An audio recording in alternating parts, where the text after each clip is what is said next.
விருதுநகர் மாவட்டம் ஸ்ரீவில்லிபுத்தூரில் தனியார் இருபாலர் கல்லூரி என நம்ப வைத்து ஏமாற்றியதாகவும் சான்றிதழ்களில் மகளிர் கல்லூரி என குறிப்பிடப்படுவதாகவும் தெரிவித்து மாணவர்கள் விடிய விடிய போராட்டத்தில் ஈடுபட்டனர்.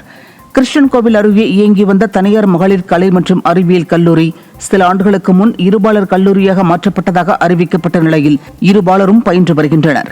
இந்த நிலையில் சான்றிதழ்களில் மகளிர் கல்லூரி என்றே குறிப்பிடப்படுவதால் தங்களின் வேலைவாய்ப்பு பாதிக்கப்படும் என தெரிவித்து கல்லூரி வளாகத்தில் மாணவ மாணவிகள் காத்திருப்பு போராட்டத்தில் ஈடுபட்டனர். அப்போது மாணவி ஒருவருக்கு உடல் நலம் பாதிக்கப்பட்டதால் அவர் மருத்துவமனைக்கு கொண்டு செல்லப்பட்டார். செமஸ்டர் மார்க் ஷீட் தராத காரணம் என்னன்னா உமன்ஸ்ன்னு இருந்துச்சு எங்கள் hall ticket semester mark sheet எல்லாத்தையும் அதை போய் நாங்கள் அப்பயே முறையிட்டோம். நாங்கள் ஃபஸ்ட் இயர் படிக்கும் போதே இப்போ 2026 இப்போதே நாங்கள் கேட்குற வரை எங்கே சொல்லிடுறாங்க ஒன்றும் அது மாற்றலை.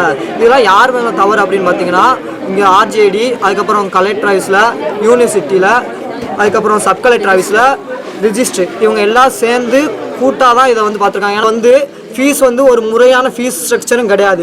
யூனிவர்சிட்டியில் அங்கே போய் முறையிட்டதுக்கு இந்த மாதிரி ஃபீஸ் எங்களுக்கு அதிகப்படியாக வாங்குறாங்க அப்படின்னு சொன்னதுக்கு இல்லை எங்களுக்கு குறிப்பிட்ட அளவு தான் தர்றாங்க, நீங்கள் கேட்க வேண்டியதான் அப்படின்னாங்க. அது கேட்கறதுக்கு நாங்கள் இருக்கணுமா இல்லாட்டி அது அதிகாரிகள் கவனிக்க வேண்டிய விஷயமா அது?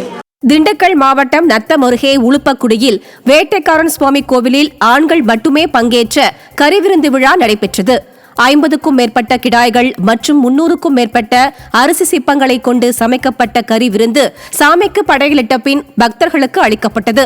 இதில் சுற்றுவட்டார பகுதிகளைச் சேர்ந்த ஆயிரக்கணக்கான ஆண்கள் கலந்து கொண்டனர். ஓசூர் தேசிய நெடுஞ்சாலையில் இருசக்கர வாகனத்தில் இளைஞர்கள் வாகன ஓட்டிகளை அச்சுறுத்தும் வகையில் சாகசம் செய்து வருவதை காவல்துறை கைகட்டி வேடிக்கை பார்ப்பதாக புகார் எழுந்துள்ளது. தேசிய நெடுஞ்சாலையில் சூளகிரி பகுதியில் அடிக்கடி இதுபோன்ற சம்பவங்கள் நடைபெறுவதாக மற்ற வாகன ஓட்டிகள் புகார் தெரிவித்தும் செவிடன் காதில் ஊதிய சங்கு போல காவல்துறை இருப்பதாகவும் குற்றச்சாட்டு கூறப்படுகிறது. மதுரை மாவட்டம் கார்ச்சேரி கிராமத்தில் முறையாக குடிநீர் வழங்கப்படாததை கண்டித்து பொதுமக்கள் காலிக்குடங்களுடன் சாலை மறியலில் ஈடுபட்டனர். இக்கிராமத்தில் பொதுமக்களுக்கு போதுமான குடிநீர் வழங்கப்படவில்லை எனவும் குடிநீர் குழாய்கள் கழிவுநீர் கால்வாய் பகுதியில் செல்வதாகவும் மக்கள் வேதனை தெரிவித்துள்ளனர். பலமுறை புகார் அளித்தும் அதிகாரிகள் நடவடிக்கை எடுக்காததை கண்டித்து பொதுமக்கள் சாலை மறியலில் ஈடுபட்டனர். தருமபுரி மாவட்டம் காரிமங்கலம் பேரூராட்சியில் 25,000 மக்களின் பயன்பாட்டிற்காக 1,50,00,000 செலவில் கட்டப்பட்ட நவீன எரிவாயு தகன மேடை 3 ஆண்டுகளாக திறக்கப்படாமல் பாழடைந்து கிடப்பதாக குற்றச்சாட்டு எழுந்துள்ளது. பேரூராட்சி நிர்வாகத்தின் மெத்தன போக்கால் உயிரிழந்தவர்களின் உடல்களை தருமபுரிக்கு கொண்டு செல்ல வேண்டிய அவல நிலைக்கு மக்கள் தள்ளப்பட்டுள்ளனர். பணமும் நேரமும் விரயமாவதால் ஆத்திரமடைந்த பொதுமக்கள் திமுக அரசின் மாவட்ட நிர்வாகம் உடனடியாக தலையிட்டு தகன மேடையை திறக்க வேண்டுமென வலியுறுத்தியுள்ளனர். தஞ்சாவூர் மாவட்டம் கும்பகோணம் பழைய பாலக்கரை காவிரி ஆற்றின் கரையோரம் குவிந்து கிடக்கும் மருத்துவ கழிவுகளால் மக்கள் அவதிக்குள்ளாகியுள்ளனர்.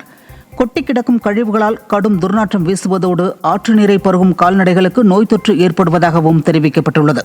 தூய்மை பணிகளில் அதிகாரிகள் மெத்தன போக்கை கடைபிடிப்பதாக மக்கள் குற்றம் சாட்டியுள்ள நிலையில் இந்த பகுதியில்தான் திமுக எம்பி கல்யாணசுந்தரத்தின் அலுவலகமும் உள்ளது குறிப்பிடத்தக்கது.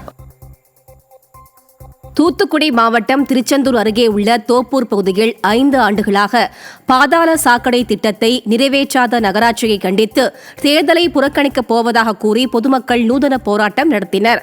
23வது வார்டு தோப்பூர் பகுதியில் நகராட்சி சார்பில் அமைக்கப்பட்டுள்ள பாதாள சாக்கடை சுத்திகரிப்பு நிலையத்தால் சுவாச கோளாறு உள்ளிட்ட பல்வேறு நோய் தொற்று காரணமாக பொதுமக்கள் அவதியடைந்து வருகின்றனர்.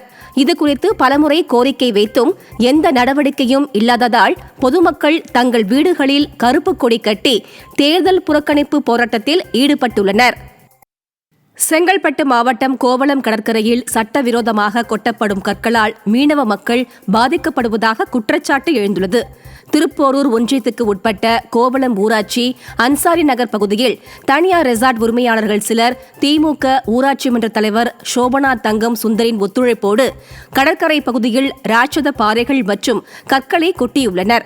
இதனால் அருகில் உள்ள மீனவ குடியிருப்புகளில் கடல் மண் அரிப்பு ஏற்படும் அபாயம் உள்ள நிலையில் கடற்கரை பகுதியில் கற்கள் கொட்டப்படுவதை தடுக்க மாவட்ட நிர்வாகம் உரிய நடவடிக்கை எடுக்க வேண்டுமென மீனவ மக்கள் கோரிக்கை வைத்துள்ளனர். திருப்பூரில் கனிம வளங்களை பாதுகாக்க தவறிய தாங்கள்தான் குற்றவாளிகள் என தெரிவித்து நீதிமன்றத்தில் சரணடைய வந்த 100க்கும் மேற்பட்டோர் கைது செய்யப்பட்டனர்.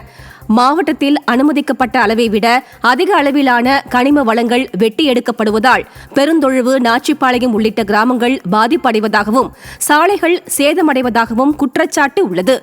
இந்நிலையில் கனிம வள கடத்தல் குறித்து பலமுறை ஆட்சியரிடம் புகார் அளித்தும் நடவடிக்கை இல்லை என்பதால் கனிம வளங்களை தாங்களே பாதுகாக்க தவறியதாக தெரிவித்து நீதிமன்றத்தில் சரணடைய முயன்ற மக்கள் கைது செய்யப்பட்டனர்.